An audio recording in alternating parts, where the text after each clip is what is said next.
৬,০০০-এর উপর নাগরিক গুরুতর আহত হয়েছেন, যার সংখ্যাগরিষ্ঠই সরকারি বেসরকারি বিশ্ববিদ্যালয়, বিভিন্ন স্কুল ও কলেজ পড়ুয়া ছাত্রছাত্রী এবং খেটে খাওয়া সাধারণ নাগরিক। আহতদের মধ্যে ৬১৫ জন দৃষ্টি হারানোর আশঙ্কায় আছেন। নিহতদের মধ্যে রয়েছে ৯ শিশু, যাদের বয়স ৪ থেকে ১৬ বছরের মধ্যে। এদের মধ্যে ৪ জন নিজ নিজ বাড়িতে গুলিবদ্ধ হয়েছে। বাড়িতে গুলিবদ্ধ হওয়ার ঘটনা প্রমাণ করে কত নির্বিচারে গুলিবর্ষণ করেছে জনগণের নিরাপত্তার দায়িত্বপ্রাপ্ত আইন শৃঙ্খলা রক্ষাকারী বাহিনী। নিহতদের ৭৫ শিশু, কিশোর ও তরুণ, যাদের বেশিরভাগের শরীরেই প্রাণঘাতী গুলির ক্ষতচিহ্ন ছিল। এছাড়া বিভিন্ন সহিংস ঘটনায় হতাহতের মধ্যে কয়েকজন আইন শৃঙ্খলা রক্ষাকারী বাহিনীর সদস্য ও সংবাদকর্মীরাও রয়েছেন।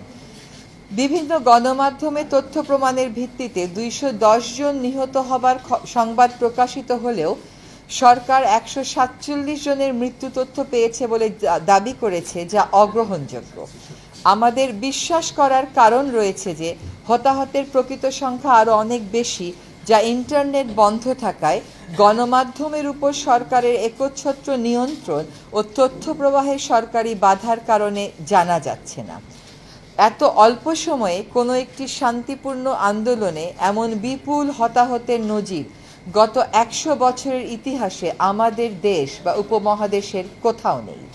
পুলিশের নির্বিচার গুলিতে নিরস্ত্র আন্দোলনকারী, পানি বিতরণকারী কিশোর, পলায়নরত ছাত্র ও ছাদে খেলতে যাওয়া শিশুর মৃত্যুর যে হৃদয় বিদারক বর্ণনা বিভিন্ন গণমাধ্যমে পাওয়া যাচ্ছে, তাতে স্পষ্ট যে বল প্রয়োগ ও সহিংসতার সকল মাত্রা অতিক্রম করা হয়েছে এবং সাংবিধানিক ও আইনি সকল সুরক্ষা লঙ্ঘিত হয়েছে। গুলি করার ক্ষেত্রে পুলিশের আইন ভঙ্গ করা হয়েছে। দেশের বেসামরিক নাগরিকদের শান্তিপূর্ণ প্রতিবাদ দমনের জন্য জাতিসংঘের লোগো সম্বলিত সাজোয়া যান রাস্তায় নামানো হয়েছিল। সেনাবাহিনী ও সীমান্ত রক্ষাকারী বাহিনীকে নিয়োজিত করা হয়েছিল।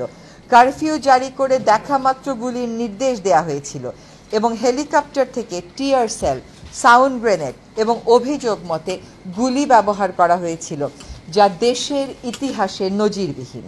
শিক্ষার্থী আন্দোলনের সমন্বয়ক ও কর্মীদের অনেককে বাসা থেকে তুলে নিয়ে গ্রেফতার দেখানো হচ্ছে বা অবৈধভাবে আটক রেখে তাদের উপর শারীরিক ও মানসিক নির্যাতন করা হয়েছে এবং হচ্ছে। ইতোমধ্যে আটককৃত অনেককে রিমান্ডে বা রহস্যময় আটকাবস্থায় অমানসিক অত্যাচারের অভিযোগ উঠেছে এবং আলামতও দেখা যাচ্ছে। চিকিৎসাধীন থাকা অবস্থায় হাসপাতাল থেকে জোরপূর্বক ডিবি পুলিশ হেফাজতে নেওয়া হয়েছে সমন্বয়কারীদের এবং আত্মীয় স্বজন ও শিক্ষকদের দেখা করার অনুরোধ উপেক্ষা করে নিরাপত্তার অজুহাতে সম্পূর্ণ বেআইনিভাবে তথাকথিত ডিবি হেফাজতে কয়েকদিন আটকাধীন অবস্থায় রেখে আন্দোলন প্রত্যাহারের টাইপকৃত এক বিবৃতি ডিবি কার্যালয় থেকেই পড়ানোর ঘটনা সরাসরি সংবিধান ও আইনের লঙ্ঘন। আটক অবস্থায় ডাকসুর সাবেক ভিপি নুরুল হক নূর ও কোটা সংরক্ষণ নেতা নাহিদ ইসলাম সহ আন্দোলনের নেতাকর্মীদের উপর যে নির্যাতনের চিত্র দেশবাসীর সামনে উপস্থাপিত হয়েছে, তা গুরুতর ফৌজদারি অপরাধ। গণমাধ্যম থেকে জানা যাচ্ছে যে সান্ধ্যকালীন কারফিউ চলাকালীন সময়ে এলাকা ভাগ করে পুলিশ, র্যাব ও অন্যান্য বাহিনী ব্লক রেড পরিচালনা করছে এবং নির্বিচারে ছাত্র গ্রেফতার করে অভিভাবক, তরুণ সমাজ ও জনমনে ভীতি ও ত্রাসের সঞ্চার করছে। এতে পরিস্থিতি স্বাভাবিক হয়ে ওঠার বদলে আরও জটিল ও অশান্ত করে তোলার ইন্ধন যোগাবে বলে আমাদের আশঙ্কা। বাসা থেকে আইনশৃঙ্খলা রক্ষাকারী বাহিনীর নামে উঠিয়ে নেওয়া হলেও অভিযানকারী কর্মকর্তার পরিচয় প্রকাশ করা হচ্ছে না, সময় মতো আদালতে উপস্থাপন করা হচ্ছে না এবং কারো কারো ক্ষেত্রে আত্মীয় পরিজন তুলে নেয়ার পরে আর কোনো খোঁজ পাচ্ছেন না বলেও অভিযোগ করছেন। গ্রেফতারে মরিয়া বাহিনী এমনকি অপ্রাপ্তবয়স্ক এক শিক্ষার্থীর রিমান্ড আবেদনও করেছিল, যা পরবর্তীতে উচ্চ আদালত কর্তৃক স্থগিত হয়েছে। এমন নির্মম হত্যাযজ্ঞের ও বল প্রয়োগের নিন্দা, ধিক্কার বা প্রতিবাদের উপযুক্ত ভাষা আমাদের জানা নেই। এই বিপুল প্রাণহানির দায় প্রধানত সরকারের। শান্তিপূর্ণ আন্দোলনকারীদের উপর যে মাত্রায় বল প্রয়োগ ও সন্ত্রাসী কায়দায় আক্রমণ করা হয়েছে, তা দেশের জনগণ ও বিশ্ব বিবেককে স্তম্ভিত, ক্ষুব্ধ ও মর্মাহত করেছে। আন্দোলন চলাকালে নাশকতামূলক তৎপরতার কারণে বেশ কিছু রাষ্ট্রীয় প্রতিষ্ঠান, স্থাপনা ও সম্পদ ক্ষতিগ্রস্ত হয়েছে, যা কোনোভাবেই সমর্থনযোগ্য নয়। সুষ্ঠু নিরপেক্ষ তদন্তের মাধ্যমে এইসব নাশকতার জন্য যারা দায়ী তাদের চিহ্নিত করে আইন অনুযায়ী শাস্তির দাবি জানাচ্ছি। তবে এই অজুহাতে ভিন্ন মতের কাউকে দমন পীড়ন বা সাধারণ মানুষকে হয়রানি কোনোভাবেই সমর্থনযোগ্য নয়। আমরা ক্ষুব্ধ যে প্রাণহানি, জনতার উপর হামলা ও গুলিবর্ষণের কোনো তদন্ত না করে পুলিশ শুধুমাত্র নাশকতার মামলা দায়ের করে হাজার হাজার অজ্ঞাতনামা লোককে আসামি করছে, কয়েক হাজার লোককে গ্রেফতার করেছে। এদের মধ্যে অসংখ্য নিরীহ নাগরিক, শিক্ষার্থী এবং তাদের পরিবারের সদস্যরা রয়েছেন বলে অভিযোগ উঠেছে। নাশকতার ঘটনার সময় তা প্রতিরোধে উপযুক্ত ব্যবস্থা নেয়নি সরকার, এবং সরকারি বাহিনীগুলো কোনো কোনো ক্ষেত্রে নীরব দর্শকের ভূমিকা পালন করেছে বলে গণমাধ্যমের রিপোর্ট থেকে জানা যায়। সুষ্ঠু তদন্ত করে তাদের এই ভূমিকার রহস্য উদ্ঘাটন ও জনসম্মুখে তা প্রকাশ করা জরুরি। আমরা ক্ষুব্ধ যে সুস্পষ্ট প্রমাণ থাকা সত্ত্বেও প্রাণহানি, ছাত্র জনতার উপর হামলা ও গুলিবর্ষণের কোনো তদন্ত না করে পুলিশ শুধুমাত্র নাশকতার মামলা দায়ের করে হাজার হাজার অজ্ঞাতনামা লোককে আসামি করছে, কয়েক হাজার লোককে গ্রেফতার করেছে, যা হয়রানিমূলক এবং গ্রেফতার বাণিজ্যের সুযোগ করে দেবে। সুস্পষ্ট প্রমাণ থাকার পরেও গুলি চালানো কর্মকর্তাদের গ্রেফতার না করে অপরাধী খুঁজে বেড়ানো এবং অপরাধীকে ধরিয়ে দেওয়ার আহ্বান উপহাস বটে। এভাবে নিরস্ত্র মানুষকে হত্যা, গণগ্রেফতার, অবৈধ আটক, নিপীড়ন ও নির্যাতন সংবিধানের 31, 32, 33, 35, 37, 39 অনুচ্ছেদ, সার্বজনীন মানবাধিকার ঘোষণা এবং বাংলাদেশের জন্য প্রযোজ্য বিভিন্ন মানবাধিকার দলিলের স্পষ্ট লঙ্ঘন। আন্দোলন দমনে নির্বিচার হত্যা মানবতা বিরোধী অপরাধ ও আন্তর্জাতিক অপরাধ আদালতে বিচারযোগ্য অপরাধ। এমন গুমট ও সংকটময় পরিস্থিতিতে দেশের বৃহত্তর স্বার্থে শিক্ষার্থীদের ভবিষ্যৎ ও সামগ্রিকভাবে শিক্ষাঙ্গনকে নিরাপদ ও শিক্ষামুখী রাখতে নিম্নোক্ত দাবিগুলো তুলে ধরছি। 1.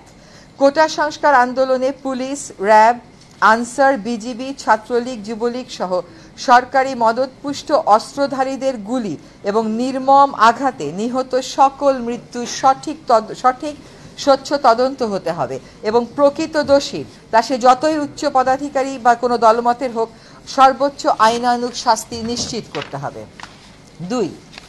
স্বাধীন, গ্রহণযোগ্য এবং বস্তুনিষ্ঠতার স্বার্থে প্রতিটি হতাহতের এবং আইন শৃঙ্খলা বাহিনীর অস্ত্রের ব্যবহার ও বল প্রয়োগের বিষয়ে জাতিসংঘের উচ্চ পর্যায়ের বিশেষজ্ঞদের তত্ত্বাবধানে তদন্ত হতে হবে। এই প্রক্রিয়া দ্রুততম সময়ের মধ্যে শুরু করতে হবে। 3. ইতোমধ্যে সংগ্রহীত ছবি, ভিডিও ফুটেজের মাধ্যমে চিহ্নিত সকল হন্তারক ও আক্রমণকারীকে অবিলম্বে গ্রেফতার করে আইনি প্রক্রিয়া শুরু করতে হবে। এ ব্যাপারে কাল বিলম্বের কোনো সুযোগ নেই। 4. জাতির ইতিহাসে সংগঠিত এমন নজিরবিহীন হতাহতের শিকার সকল নিহত আহত নাগরিকের পূর্ণাঙ্গ তালিকা সরকারকে অবিলম্বে প্রকাশ করতে হবে।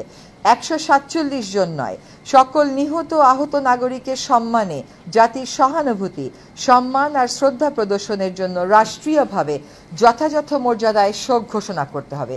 এই শোক প্রকাশকে আক্রমণকারীদের গ্রেফতারের দৃশ্যমান প্রক্রিয়া শুরু করে আন্তরিক ও অর্থবহ করতে হবে। দায় মেনে নিয়ে প্রত্যেক নিহতের পরিবারকে পর্যাপ্ত ক্ষতিপূরণ দিতে হবে এবং পুনর্বাসন নিশ্চিত করতে হবে। আহতদের সুচিকিৎসা নিশ্চিত করতে হবে। অঙ্গ হারানো সকল নাগরিকের পুনর্বাসন নিশ্চিত করতে হবে। কেবল প্রতিশ্রুতি নয়, ক্ষতিপূরণ আর পুনর্বাসনের পুরো পরিকল্পনা ও বাস্তবায়নের চিত্র জাতির সামনে অনতিবিলম্বে তুলে ধরতে হবে। অবিলম্বে আটককৃত সকল শিক্ষার্থীর মুক্তি দিতে হবে এবং শিক্ষার্থী গ্রেফতারের চলমান প্রক্রিয়া বন্ধ করতে হবে। সকল শিক্ষা প্রতিষ্ঠান খুলে দিতে হবে এবং সেখানে অস্ত্রধারী ও প্রভাব বিস্তারের রাজনীতি বন্ধ করতে হবে। 8. তথাকথিত ডিবি হেফাজত থেকে সকল সমন্বয়কারীকে মুক্তি দিতে হবে। এমন জোরপূর্বক উঠিয়ে নেয়া আর বেআইনি হেফাজতের ব্যাখ্যা দিতে হবে এবং এর সাথে জড়িত সকলকে জবাবদিহিতার মুখোমুখি করতে হবে। 9. সরকারকে ভয় দেখানোর সংস্কৃতি থেকে সরে আসতে হবে।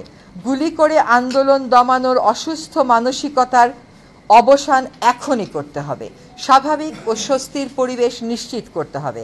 কারফিউ ও সেনা প্রত্যাহার করতে হবে, সাজোয়া যান সরিয়ে নিতে হবে, হেলিকপ্টারের পাহারা থামাতে হবে, ব্লক রেইড, গণগ্রেফতার, ছাত্র অভিভাবক হয়রানি বন্ধ করতে হবে। আমরা স্বাধীন দেশে মুক্ত পরিবেশে বসবাস করব, কোনো বদ্ধ নিয়ন্ত্রিত আতঙ্কের পরিবেশে আর নয়। অবাধ তথ্য প্রবাহে আরোপিত সকল বাধা দূর করতে হবে। ইন্টারনেট ও সামাজিক যোগাযোগ মাধ্যম পূর্ণ মাত্রায় খুলে দিতে হবে। আমাদের হয়তো এখানে গণমাধ্যমের উপর আরোপিত অলিখিত নিষেধাজ্ঞার কথাও বলা উচিত ছিল, সেটা আমরা মিস করে গেছি। আমরা বলে দেব, সহিংসতা দমনের নামে বিরোধী মত দমন করা যাবে না। স্পষ্ট প্রমাণের মাধ্যমে সহিংসতার প্রতিটি ঘটনার তদন্ত করে দোষী ব্যক্তিদের শাস্তি নিশ্চিত করতে হবে। আমরা দেশবাসীকে কঠিন আত্মপ্রত্যয়, সাহসিকতার সাথে দলমতের ঊর্ধ্বে উঠে সক্রিয় ও দায়িত্বশীল ভূমিকা পালনের আহ্বান জানাচ্ছি। ধন্যবাদ সকলকে।